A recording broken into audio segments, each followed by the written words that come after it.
నన్ను మాట చెప్పినవండి, అతడు దేవుణ్ణి విడిచిపెట్టి 100 మీటర్లు పరిగెత్తుంటే ఇంచుమించు ఓడిపోయి ఉండేవాడేమో. కానీ దేవునికి స్థలం ఇచ్చి దేవుణ్ణి ఘనపరిచి అతడు దేవుని కంటే దేనికి ఎక్కువ విలువ ఉండడం వలన దేవుడు మిగతా రోజుల్లో అతడు ఏర్పాటు చేసుకున్న 400 మీటర్ల పరుగులో అతడు దేవుడు విజయ పతాకాన్ని అనుగ్రహించాడు. నమ్మితే దేవునికి స్తోత్రం చెప్పండి. హల్లెలూయా. ఈరోజు దేవుని మందిరానికి రావడానికి, దేవునితో గడపడానికి, దేవుని దగ్గర ఉండడానికి, దేవునికి ఇవ్వాల్సిన సమయాన్ని దేవునికి ఇవ్వడానికి దేన్ని ఆటంకంగా చూస్తున్నావు నువ్వు? వాళ్ళ అరణ్యం అని చూడలేదు, ఆకలి అని చూడలేదు, దప్పిక అని చూడలేదు, లేదా వారు ఆకలితో ఉన్నామని దూర ప్రయాణం చేయాలని చూడలేదు. వారు జీవితంలో వారు ఉదయం నుండి దేవుని రాజ్యము నెత్తుకుటలో, దేవుని కొరకు, దేవుని సన్నిధిలో ప్రయాసతో ఎదురు చూస్తూనే ఉన్నారు. నమ్మితే దేవునికి స్తోత్రం చెప్పండి. హల్లెలూయా. దేవుని యొక్క వాక్యం అంటాడు, వారు దేవుని యొక్క కనికరమును పొందుకున్నారు. నన్ను ఈ మాట చెప్పనవండి. ఎంతమంది మీలో ఆదివారం ఆరాధన రావడానికి ఆటంకాలు ఎదుర్కొంటున్నారు? ఆటంకాలు విడిచిపెట్టి ఎన్ని ఆటంకాలు వచ్చినా దేవుని మందికి రాగలుగుతున్నారు. దేవుని మందిరానికి రావడానికి నువ్వు ఏది ఆటంకం వచ్చినా, అది ఎంత లాభకరమైనదైనా దాన్ని విడిచిపెట్టి రాగలిగితే నువ్వు పోగొట్టుకున్న దానికంటే శ్రేష్టమైన ఆశీర్వాదాన్ని దేవుడిని కొరకు దాచిపెడతాడు. హల్లెలూయా. నువ్వు ఏది పోగొట్టుకోవలసిన అవసరమో లేదు. నమ్మిన వారు దేవునికి స్తోత్రం చెప్పారు. నీకు ఏది కావాలో నా దేవునికి తెలుసు. నీ ఆరాటం ఏంటో నా యేసయ్యకు తెలుసు. నీ పోరాటం ఏంటో నా యేసయ్యకు తెలుసు. నీ కోరికలేంటో నా యేసయ్యకు తెలుసు. నువ్వెందుకు కష్టపడుతున్నావు నా యేసయ్యకు తెలుసు. నీవెందుకు ఆవేదన పడుతున్నావు నా యేసయ్యకు తెలుసు. నువ్వు యేసయ్యకు మొదటి స్థానం ఇస్తే, దేవుని ఘనపరిచేవానిగా ఉంటే, నీకు ఏం కావాలో నా యేసయ్య వాటన్నిటిని సమకూర్చుతాడు. నమ్మిన వారు దేవునికి స్తోత్రం చెప్పారు. హల్లెలూయా. జాగ్రత్తగా ఉంటే దేవుడు యేసుక్రీస్తు ప్రభుల వారి మీద కనికరపడ్డాడట. ఎవరి మీద కనికరపడ్డాడు? దేవుని రాజ్యానికి సమయం ఇచ్చిన వారి మీద కనికరపడ్డాడు. దేవుని నీతిని వెతికిన వారి మీద కనికరపడ్డాడు. దేవునికి సమయం ఇచ్చిన వారి మీద కనికరపడ్డాడు. దేవుని ఘనపరిచిన వారి మీద కనికరపడ్డాడు. దేవుని కొరకు ప్రయాసపడిన వారి మీద కనికరపడ్డాడు. దేవుని కొరకు ఆకలి మరిచిపోయిన వారి మీద కనికరపడ్డాడు. దేవుని కొరకు బసను విడిచిపెట్టిన వారి మీద కనికరపడ్డాడు. దేవుని కొరకు ఆరోగ్యాన్ని లెక్క చేయని వారి కొరకు మీద కనికరపడ్డాడు. దేవుని కొరకు దేవునితో సమయాన్ని గడపడానికి అరణ్యమని చూడకుండా భయమును విడిచిపెట్టి ధైర్యముగా దేవుని సన్నిధిలో ఉన్న వారి మీద కనికరపడ్డాడు. ఏ రోజు నీ మీద దేవుడు కనికరపడడానికి, దేవుని పట్ల నీకున్న దేవుని పట్ల నీకున్న బాధ్యత ఏది? దేవుని పట్ల నీకున్న ఆసక్తి ఏది? ఎందుకు కనికరపడాలి దేవుడి మీద? దేవుని కోసం ఏం వదిలిపెట్టుకోగలుగుతున్నావని, దేవుని కొరకు ఏ త్యాగాలు చేయగలుగుతున్నావని, దేవుని కొరకు నువ్వు ఎంత ప్రయాసపడగలుగుతున్నావని, దేవుని కొరకు నువ్వేం చేయగలుగుతున్నావని దేవుడు నీ మీద కనికరపడతాడు. హలో, అర్థమవుతున్న వారు చెప్తామా ఒకసారి? దేవునికి స్తోత్రం. హల్లెలూయా. ఎందుకు కనికరపడాలి నీ మీద? ఆయన వారి మీద కనికరపడి వారికి భోజనాలు ఏర్పాటు చేస్తున్నాడు. దేవునికి స్తోత్రం. మామూలు భోజనాలు కూడా కాదు, మహాద్భుతం. ఎంతటి అద్భుతమైన భోజనాలు తెలుసా? ఆకాశం నుండి మన్నా కురిపించిన దానికంటే విశేషమైన అద్భుతాన్ని దేవుడు అక్కడ చేస్తున్నాడు. దేవునికి స్తోత్రం చెబుదా. దేవునికి స్థలం ఇచ్చిన వాళ్ళకు, దేవునికి సమయం ఇచ్చిన వాళ్ళు, దేవుని ఘనపరిచే వారి జీవితంలో అద్భుతాలు జరుగుతాయి. అద్భుతాలు జరుగుతాయి. ఆశ్చర్యకార్యాలు జరుగుతాయి. అద్భుతాలతో వారు పోషింపబడతారా? ఆశ్చర్య రీతిలో పోషింపబడతారా? అద్భుత రీతిలో వారి అవసరాలు తీర్చబడతాయి. హల్లెలూయా. హల్లెలూయా.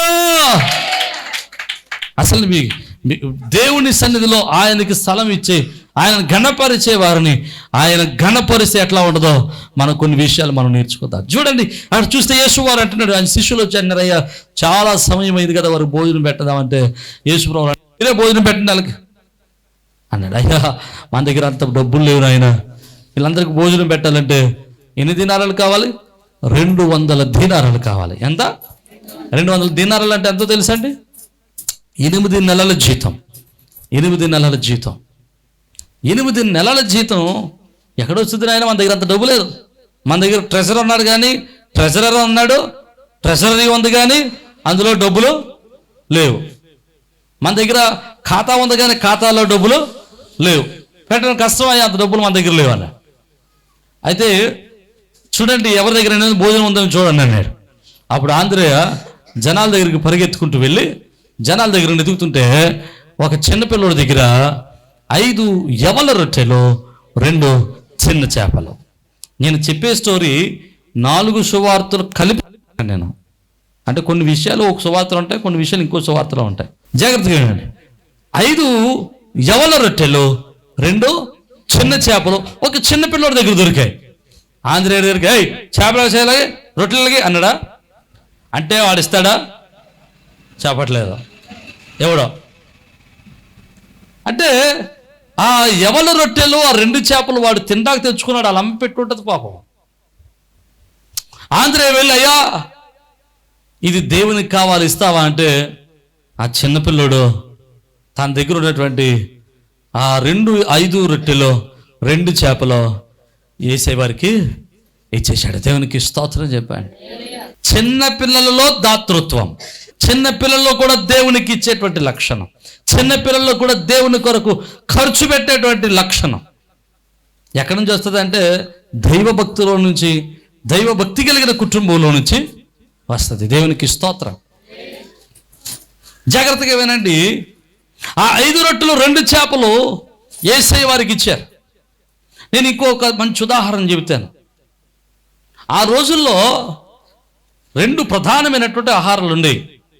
ఒకటి బార్లీ, రెండవది గోధుమలు. బార్లీ అంటే యవలు, యవలు అంటే బార్లీ. మొదటి బార్లీ, రెండవది గోధుమలు. గోధుమలు ధనవంతులు తినే భోజనం. ఆ రోజుల్లో ధనవంతులే గోధుమ రొట్టెలు తినేవారు. సామాన్యులు అంటే బీదవారు బార్లీ రొట్టెలు తినేవారు. నన్ను మాట్లాడగలవండి. ఇప్పుడు ఈ చిన్నపిల్లోడు ధనిక కుటుంబానికి చెందినోడా బీద కుటుంబానికి చెందినోడా? చెప్పట్లేదు మీరు. బీద కుటుంబానికి చెందినోడు. ఈ బీద కుటుంబానికి చెందినటువంటి ఈ వ్యక్తి, ఈ చిన్నపిల్లోడు సాయంకాలం అయిపోయింది, భోజనం టైం అయిపోయింది, మధ్యాహ్నం భోజనం చేయలేదు, సాయంకాలం ఇంటికి వెళ్తాడికి ఏ సమయం అవుద్దో, మీటింగ్ ఏ టైం అవుతుందో, మరలా తినే అవకాశం ఉంటుందో ఉండదో, ఈ ఇచ్చేస్తే మరలా వస్తాయో రావో తెలియదు, ఇవన్నీ ఏమీ ఆలోచించలేదు. ఇది యేసయ్యకి అవసరం అనగానే తన దగ్గర ఉన్నటువంటి ఆహారం అంతటిని యేసయ్యకి ఇచ్చేశాడు. నమ్మితే దేవునికి స్తోత్రం చెప్పాడు. హల్లెలూయా. దేవునికి ఇవ్వడానికి అవకాశం రావాలి తప్ప దేవునికి ఎంతైనా ఇవ్వడానికి ఇష్టపడే వాళ్ళు ఉండాలి. దేవునికి స్తోత్రం. దేవునికి ఇవ్వడానికి అవకాశం రావాలి తప్ప నేను ఇవ్వడానికి ముందున్నాను, నేను ఇస్తానని చెప్పేవాళ్ళు ఉండాలి. అవసరం వచ్చిన అవకాశం వచ్చిన యవన వారు ఉన్నారు, కానీ ఈ యవన బిడ్డ అటువంటిది కాదు. వీడు బీదవాడైనా వాని దాతృత్వం బహుగా విస్తరించింది. దేవునికి స్తోత్రం. హల్లెలూయా. బైబిల్లో ఒక బీద వెధవరాలు ఉంటుంది. ఆమె మందిరానికి వచ్చి 2 కాసులు వేస్తుంది. అప్పుడు యేసువారు ఏమన్నాడు? ఆయన్ని ఇక్కడ ఉన్న వాళ్ళందరికంటే ఈవిడ ఎక్కువ కానుక వేసింది అన్నాడు. అదేంటి ప్రభా, లక్షలు వేసిన వాళ్ళు ఉన్నారు, వేలు వేసిన వాళ్ళు ఉన్నారు, కోట్ల రూపాయలు వేసిన వాళ్ళు ఉన్నారు, బంగారాలు వేసిన వాళ్ళు ఉన్నారు. 2 కాసులు అయితే ఎక్కువ వేసింది అన్నం ఏంటంటే వాళ్ళందరూ కలిగిన దాంట్లో వేశారు, ఈవిడికి ఉన్నదంతా వెచ్చించింది. దేవునికి స్తోత్రం. ఇక తన కోసం అంటూ ఏమీ దాచుకోలేదా? ప్రియమైన దేవుని బిడ్డలారా, ఇంకా సంఘంలో భేదవాళ్ళు ఉన్నారు. చూడండి, కొరింథీయులకు రాసినటువంటి పత్రికలో అపోస్తలుడైన పౌలు కొరింథీ సంఘానికి రాసిన 2వ పత్రికలో 8వ అధ్యాయము మొదటి 2 వచనాలు చదువుదాం. చూడండి. సహోదరులారా, మాసిదోనియ సంఘములకు అనుగ్రహింపబడి ఉన్న దేవుని కృపను గూర్చి మీకు తెలియజేయుచున్నాను. ఎలాగనగా వారు బహుశ్రమల వలన పరీక్షింపబడగా అత్యధికముగా సంతోషించారు. వారు నిరుపేదలైనను. నిరుపేదలంటే ఎవరండి? నిరుపేదలంటే మనిషికి రోజుకి బ్రతకడానికి ఎంత అవసరమో అంత సంపాదన కూడా లేనివాడు. అంటే బిలో పావర్టీ లైన్.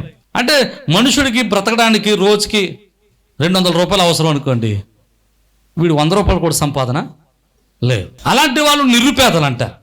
వీళ్ళు చూడండి, తినడానికి తిండి లేని పరిస్థితిలో ఉన్న, ఆహారానికి కొరతలో ఉన్న, ఆహారానికి లోటు ఉన్న వీళ్ళు మాత్రం ఎలాగట, వారు దాతృత్వంలో బహుగా విస్తరించారు. దేవునికి స్తోత్రం. హల్లెలూయా. అందుకని అంటున్నాడు, దేవుని కృప వారికి అనుగ్రహింపబడిన కృప. దేవునికి స్తోత్రం.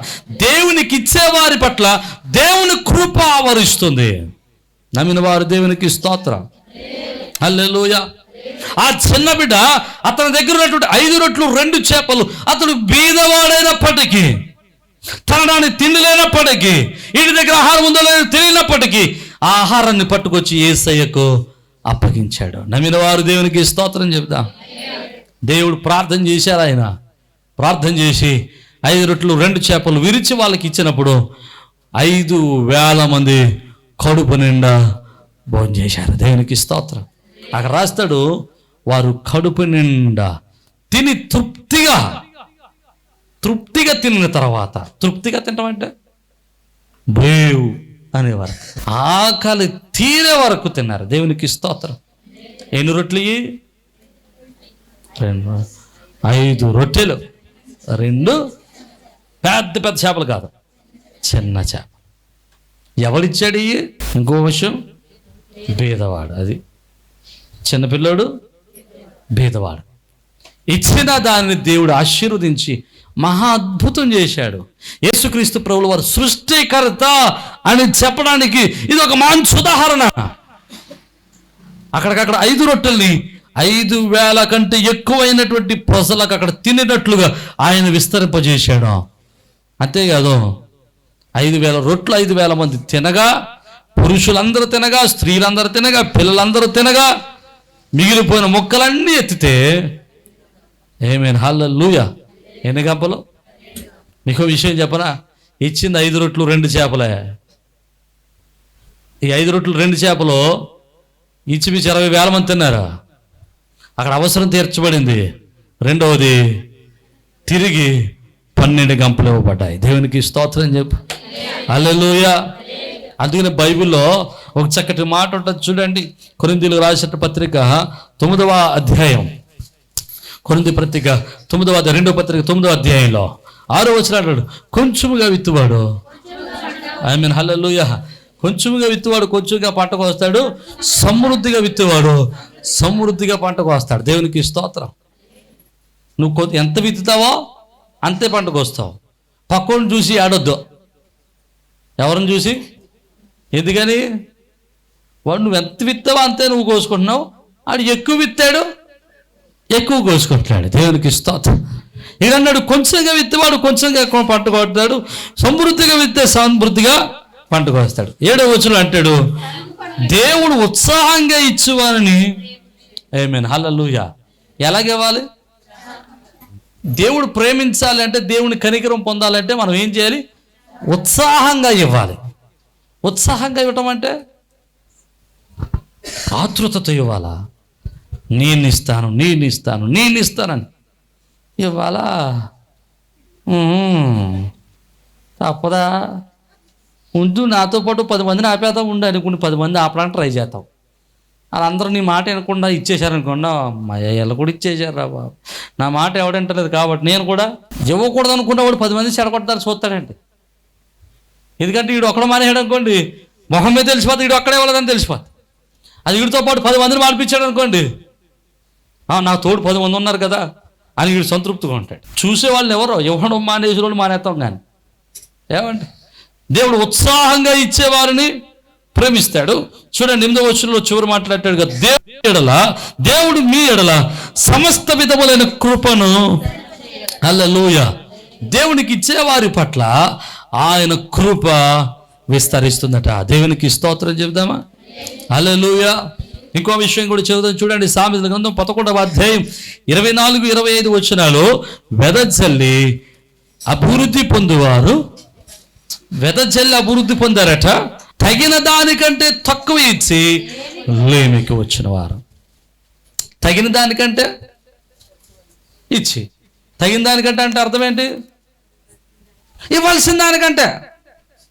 అందరూ 1000 రూపాయలు ఇస్తున్నారు, 500 ఇద్దాంలా, 500 మిగిల్చుకుందాం అనుకుంటుంది. ఈ 500 పోతాయి, ఇంకో 500 పోతుంది. మిగిల్చుకుందాం అనుకున్నంత మాత్రాన్ని మిగలవట. ఇడన్నాడు, వెదజల్లి ఇస్తే వాడి అభివృద్ధి చెందుతున్నారు. 25వ వచనం, ఔదార్యము గలవారు ఆమేన్, హల్లెలూయా. ఔదార్యం కలిగిన వారు, ఇచ్చేటువంటి గుణం కలిగిన వారు పుష్టిగా ఉంటారు. దేవునికి స్తోత్రం. ప్రియమైన దేవుని బిడ్డలారా, మనం జ్ఞాపకం చేసుకుంటే వెదజల్లి ఇస్తే నువ్వు అభివృద్ధి చెందుతావు. దేవునికి స్తోత్రం. దేవుని కృపను పొందుకుంటావు, దేవుని ప్రేమను పొందుకుంటావు, విస్తారమైన పంటను తిరిగి కోస్తావు. అర్థమైతే దేవునికి స్తోత్రం చెప్తా. హల్లెలూయా. 5 రొట్టెలు 2 చిన్న చేపలు ఇచ్చినటువంటి ఆ చిన్న బీదవాడు ఇప్పుడు ఏమైపోయాడు తెలుసా? ధనవంతుడైపోయాడు. నమ్మితే దేవునికి స్తోత్రం చెప్పాడు. ఎందుకని? వాడు 5,000 మందికి భోజనం పెట్టాడండి. నమ్మిన వాళ్ళు దేవునికి స్తోత్రం చెప్పాడు. 5,000 మందికి భోజనం పెట్టడమే కాదు, వాడు తిరిగి ఎంత పొందుకున్నాడు? 12 గంపలు పొందుకున్నాడు. నమ్మిన వారు దేవునికి స్తోత్రం చెబుదా. దేవుడు అన్యాయస్తుడు కాదు. నువ్వు ఏ మనసుతో విత్తుతావో, ఏ గుప్పుతో పిప్తావో, అంతే రీతిలో నువ్వు తిరిగి పొందుకోగలుగుతావు. ఆమేన్, హల్లెలూయా. జాగ్రత్తగా వింటే 5 రొట్టెలు 2 చేపలు విత్తినప్పుడు తిరిగి అతడు పొందుకున్నాడు. హల్లెలూయా. ఏ రోజు నీ మాట చెప్పినవ్వండి, మనం బీదవారమా ధనవంతులమా అనేటువంటి విషయం కాదు. నువ్వు దేవునికి ఇచ్చే విషయంలో ధనవంతుడిగా ఉండాలి, దేవునికి ఇచ్చే విషయంలో ముందుండాలి, దేవునికి ఇచ్చే విషయంలో ఉత్సాహంగా ఉండాలి. అప్పుడు దేవుడు తన కృపను నీ ఎడల విస్తరింపజేస్తాడు. తనకిచ్చే వారిని ఆయన తన కృపతో నింపుతాడు. 100 రెత్తల ప్రతిఫలం ఇస్తాడు. హల్లెలూయా. మీకు మంచి మాట చెబుతాను, దేవునికి ఇచ్చేవాడు ఎప్పుడు కూడా చెడిపోయినట్లు చరిత్రలో లేదా? ఆమేన్, హల్లెలూయా. దేవుడికి ఇచ్చినాడు ఎప్పుడు చెడిపోలేదా? దేవుడికి ఇవ్వకుండా బిగబెట్టినోడు ఇక పోడైపోడేమో తప్ప, ధనవంతులైనా ఆస్తిపరులైనా ఇక వాళ్ళ దగ్గర ధనం లేకుండా పోయింది. కానీ బీదవాడు దేవునికి ఇచ్చి ఆశీర్వదింపబడిన వారు కొంతమంది ఉన్నారు. దేవునికి స్తోత్రం. నువ్వు ఇచ్చేవాడిగా ఉంటే దేవుడు నీకు ఇవ్వడానికి ఎప్పుడు సంసిద్ధంగానే ఉంటాడు. నమ్మిన వారు దేవునికి స్తోత్రం చెప్తాం. బైబిల్లో మనం అన్నీ నమ్ముతామండి. హలో, బైబిల్లో మనం అన్నీ నమ్ముతాం, కానీ ఇచ్చే విషయంలోనే నమ్మం మనం. అందుకనే మన జీవితంలో సరైనటువంటి దీవెన మనము పొందుకోలేకపోతున్నాం. అర్థమైన వారు దేవునికి స్తోత్రం చెబుదాం. జాగ్రత్తగా విందాం. 5,000 మంది భోజనం చేశారు. మీకు ఇంకొక చక్కటి విషయం చెప్తాను. యేసు ప్రభువులు వారు అంటారు, అయ్యా వాళ్ళందరినీ పంక్తిలో కూర్చోబెట్టండి అంటాడు. ఒక్కొక్కడు 50 మంది గుంపు, ఒక చోట 100 మంది గుంపు, అలాగన గుంపులుగా కూర్చోబెట్టాడట. ఎందుకో తెలుసా? భోజనం పట్టినప్పుడు 5,000 మంది ఒకేసారి మీద పడిపోతే పరిస్థితి కష్టం. నన్ను మాట చెప్పరావండి. దేవుడు సమృద్ధిని ఇచ్చినప్పుడు మనం క్రమశిక్షణ కలిగి ఉండటం అతి ప్రాముఖ్యమైనది. నమ్మితే దేవునికి స్తోత్రం. క్రమశిక్షణ లేకుండా దేవుని కృపను మనము పొందుకోలేం. నమ్మిన వారు దేవునికి స్తోత్రం. హల్లెలూయా. క్రమశిక్షణ కలిగి ఉండాలి. క్రైస్తవుడు అంటే క్రమశిక్షణ కలిగి ఉండాలి. క్రమశిక్షణ కలిగిన వాడు జీవించాలి. క్రమశిక్షణ రహితమైన జీవితం దేవునికి ఇష్టం లేదు. అందుకని అంటాడు, మీరు చేయు సమస్తమును కూడా క్రమముగాను మర్యాదగాను చేయండి అంటాడు. ఉదాహరణ చెప్పనా? భోజనాలు జరుగుతున్నాయి, బఫీలో నిలబడ్డారు. మనం ఏం చేస్తామంటే ముందరికి వెళ్ళిపోవటానికి చూస్తాం. ఇక్కడ నుంచి చూడాలి లైను, వీళ్ళందరినీ ఎదవల కింద చేసి నేను చూడు వాళ్ళందరూ నీకు ప్లేస్ ఇస్తారు. ఎందుకనో తెలుసా? యాదవా కుర్తాడవా తిరే అనుకుని ప్లేస్ ఇస్తారు. అంతేగా నువ్వు పెద్దోడు వస్తుందిగా. క్రమశిక్షణ అంటే ఏంటో తెలుసా? వాళ్ళందరూ లైన్లో ఉంటే నీకు ఎంత ఆకలి వేసినా వెళ్ళి వెనకాల నిలబడాలి. దేవునికి స్తోత్రం. క్రమశిక్షణ కలిగి ఉండాలి. తినేటప్పుడైనా, పంచిపెట్టేటప్పుడైనా, జీవించేటప్పుడు, మన జీవన విధానములోనైనా క్రమశిక్షణ కలిగి ఉంటే అది మన జీవితాల్లోనికి ఆశీర్వాదాన్ని తీసుకొచ్చి పెడుతుంది. నమ్మిన వారు దేవునికి స్తోత్రం చెబుదాం. హల్లెలూయా. 3 విషయాలు నేర్చుకున్నాం. ఒకటి ఆయన రాజ్యాన్ని, ఆయన నీతిని మొదట వెతకాలి. దేవునికి స్థానం ఇవ్వాలి. దేవుని గణపరచాలి.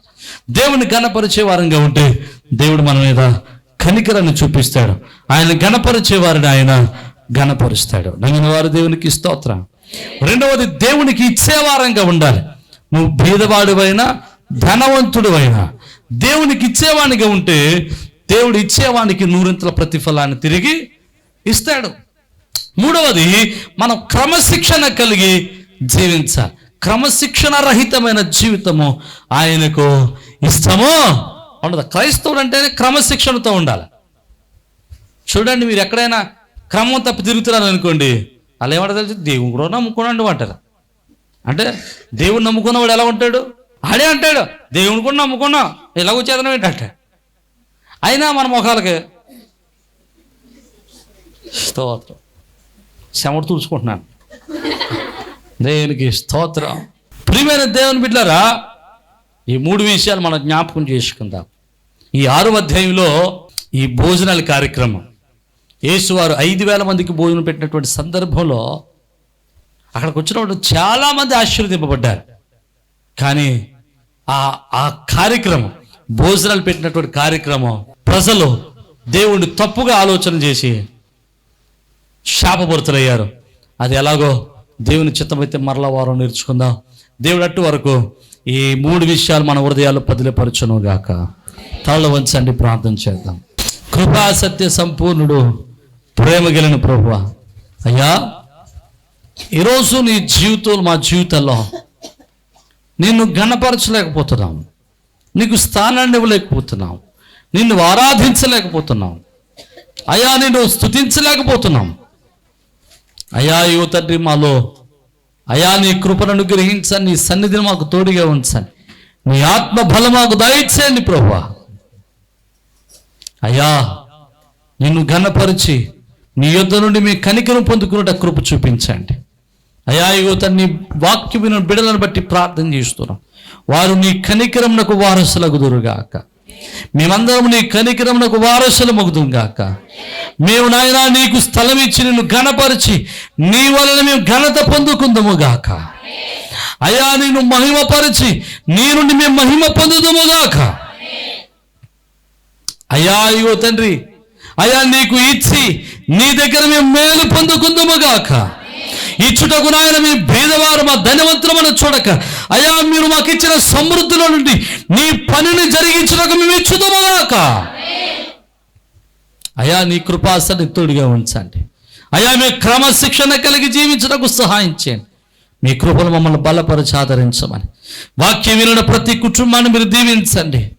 వాక్యానికి లోబడి జీవించినట్లు సహాయం చేయమని యేసు పరిశుద్ధ నామమున బట్టి స్తుతించున్నాం మా పరమ తండ్రి. ఆమేన్, ఆమేన్. ప్రభునందు ప్రియ సజీవ స్వరం అనేటువంటి యొక్క వర్తమానాన్ని వింటున్నటువంటి మీ అందరికీ ప్రభునాన్ని బట్టి శుభాలు. మీ గృహాలలో మీతో కలిసి ఈ విధంగా ప్రభువును ఆరాధించడానికి ప్రభు ఇచ్చిన సమయాన్ని బట్టి ప్రభువుని స్తుతిస్తూ ఉన్నాను. ప్రతిదినం మీరు వీక్షిస్తున్న ఈ వర్తమానాలను బట్టి మీరు ఆశీర్వదింపబడుతున్నారని మేమెంతగానో ప్రభునందు ఆనందిస్తూ ప్రభువును స్తుతిస్తూ ఉన్నాం. మీరు ఇస్తున్నటువంటి ప్రతి మెసేజ్, లేకపోతే మీరు ఇస్తున్నటువంటి ఈ యొక్క ప్రోత్సాహం దేవుని పనులు మమ్మల్ని ఎంతగానో బలవంతులు చేస్తూ ఉంది. కనుక మీరు ఈ వర్తమానాల చేత ఆశీర్వదింపబడుతున్నట్లయితే ఇంకా అనేక మందికి ఈ వర్తమానాల్ని పరిచయం చేయండి. అలాగే ఈ వర్తమానాల చేత మీరు ఆశీర్వదింపబడుతున్నట్లయితే తప్పనిసరిగా ఈ యొక్క పరిచర్యలో మీ వంతు సహకారాన్ని, భాగస్వామ్యాన్ని పంచుకోవాలని ప్రభు పేరట మిమ్మల్ని ప్రేమతో ఆహ్వానిస్తూ ఉన్నాం. చాలా మంది అడుగుతూ ఉన్నారు, అయ్యా మేము ఈ పరిచర్యలు ఎలా పాలు భాగస్తులు కావాలి అని. చాలా సంతోషం. దేవుడు మీకు ఇచ్చిన భారాన్ని బట్టి ప్రభునందు ఆనందిస్తూ ఉన్నాను. తప్పనిసరిగా మీరు కూడా మాతో కలిసి ఈ యొక్క సత్య సువార్తను, ఈ యొక్క ఆత్మీయమైన వర్తమానాలను అనేక మందికి అందించటంలో మీ వంతు కూడా ఖచ్చితంగా సహకారాన్ని అందించవచ్చు. కనుక ఈ స్క్రీన్ మీద కనబడుతున్న నెంబర్లకి ఖచ్చితంగా ఫోన్ చేయండి. తగినటువంటి ఆలోచనలు, సలహాలు, ఎలాగో మీరు ఈ పరిచర్యలో బాల్య భాగస్తులు కాగలరో మేము మీకు తెలియపరుస్తాం. అలాగే మీరు ఈ వర్తమానాల చేత ఆశీర్వదింపబడుతున్నట్లయితే, ఒకవేళ మీరు ఇప్పటి వరకు ఏ సంఘానికి వెళ్ళని వారైతే, ఏ మందిరానికి అటెండ్ కాని వారైతే తప్పనిసరిగా మిమ్మల్ని మా మందిరానికి, మా సహవాసానికి ప్రేమతో ఆహ్వానిస్తూ ఉన్నాం. చక్కని అపోస్తుల యొక్క బోధ, ఆత్మీయమైనటువంటి ఆరాధన, ప్రేమతో కూడినటువంటి సహవాసము, చక్కని ప్రేమతో కూడినటువంటి ఆదరణ సంఘం ద్వారా పొందడానికి మిమ్మల్ని ప్రేమతో ఆహ్వానిస్తూ ఉన్నాం. ఒకవేళ మీరు ఏకైనా మందిరాల్లో ఆల్రెడీ మందిరాల్లో కట్టబడి ఉన్నట్లయితే తప్పనిసరిగా ఆదివారపు ఆరాధన మందిరంలో జరిగేటువంటి కూడికలలో పాల్గొనటం మానేయదు. తప్పనిసరిగా మీ మందిరాల్లో బలవంతులై, శ్రేష్ఠులై, దేవుని పనులు బలవంతులుగా ఎదగాలని మిమ్మల్ని ప్రేమతో ఆహ్వానిస్తున్నాం. ఒకవేళ ఎక్కడా మీరు పరిచర్యలో ఏ పరిచర్యకు, ఏ సహవాసానికి ఒకవేళ మీరు అట్టుకట్టి ఉండకపోతే, ఏ సహవాసంలో మీరు పాలిభాగస్తులుగా ఉండకపోతే తప్పనిసరిగా మిమ్మల్ని ప్రేమతో ఆహ్వానిస్తూ ఉన్నాం. మన పరిచర్యల ద్వారా ఇంకా అనేకమైనటువంటి పరిచర్యలు జరుగుతూ ఉన్నాయి. ప్రతి నెల అనాథల పరిచర్య చేస్తూ ఉన్నాం. ఈ అనాథల పరిచర్యలో చాలామంది యవన బిడ్డలు తమ యవన కాలంలో తమ యొక్క భర్తలను కోల్పోయిన వారు ఉన్నారు. అలాగే చిన్న చిన్న పిల్లలు పెట్టుకుని వారు పోషిస్తున్న వారు ఉన్నారు. వారిని పోషించడానికి దేవుడు మాకు ఇచ్చినటువంటి ఆలోచన బట్టి ప్రతి నెల కొంత సహాయాన్ని చేస్తున్నాం. ఇంకా ఆ సహాయాన్ని అనేక మందికి పంచాలని ఆశపడుతూ ఉన్నాం. ఇలాంటి దేవుని పరిచర్యలో మీరు కూడా మీ యొక్క సహకారాన్ని ప్రేమతో అందించవచ్చు. అలాగే ప్రతి నెల సెకండ్ సాటర్డే మన మందిరంలో చిన్న పిల్లల ప్రోగ్రాం జరుగుతుంది. ఇది ప్రతి నెల జరుగుతూ ఉంది. మీరు కూడా మీ పిల్లలు దేవునిలో ఆత్మీయంగా బలపడాలని ఆశపడితే తప్పనిసరిగా మీ పిల్లల్ని ఆ యొక్క చిన్నపిల్లల ప్రోగ్రానికి, కింగ్డమ్ చిల్డ్రన్స్ అనేటువంటి ప్రోగ్రానికి మీ పిల్లలు కూడా ప్రోత్సహించండి. తప్పనిసరిగా పంపించండి. ఉదయం 9 గంటల నుంచి 4 గంటల వరకు చక్కని పాటలు, చక్కని కథలు, చక్కని ఆరాధన, దైవభక్తి, అలాగే విశ్వాసంలో వారిని బలపరచడానికి ఎంతో మేము తోడ్పడుతూ ఉన్నాం, వారిని బలపరుస్తూ ఉన్నాం. అది మీ పిల్లలకు ఆత్మీయంగా బలపడడానికి, విశ్వాసాలు బలపడడానికి ఎంతగానో దోహదం చేస్తూ ఉంది. తప్పనిసరిగా ఈ పరిచర్యలో మీరు కూడా పాలిభాగస్తులై ఉండాలని ప్రభు పేరిట మనం చేస్తున్నాం. అలాగే ఇండియా ప్రేయర్ లీగ్ అనేటువంటి ఒక ప్రార్థనా సహవాసాన్ని నడిపిస్తూ ఉన్నాం. మిమ్మల్ని కూడా ప్రేమతో ప్రార్థనా సహవాసంలోనికి ప్రేమతో ఆహ్వానిస్తూ ఉన్నాం.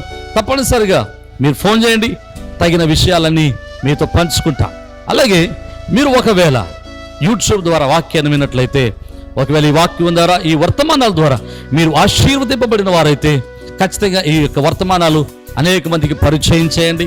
ఈ యొక్క వర్తమానాలని మీరు అనేక మందికి పరిచయం చేసి ఈ యొక్క పరిచర్యలో మీరు కూడా తప్పనిసరిగా పాలుభాగస్తులు కావాలని, పరిచర్యలో మీరు కూడా తప్పనిసరిగా చేతులు కలిపి దేవుని యొక్క రాజ్య వ్యాప్తిలో ప్రయాసలో మీరు కూడా మాతో కలిసి రావాలని ప్రేమతో ఆహ్వానిస్తూ ఉన్నాం. ఒకవేళ మీరు రావాలి అనుకుంటే తప్పనిసరిగా మీ విషయాలు మాకు తెలియపరచండి. మీ కొరకు, మీ కుటుంబాల కొరకు, మీ బిడ్డల కొరకు మేము అనునిత్యం ప్రార్థన చేస్తున్నాం. ప్రభు కృప మీకును, మీ కుటుంబాలకును, మీ బిడ్డలకును ఎలా తోడే ఉండి మిమ్మల్ని స్థిరపరిచి ఆదరించును గాక. ఆమేన్.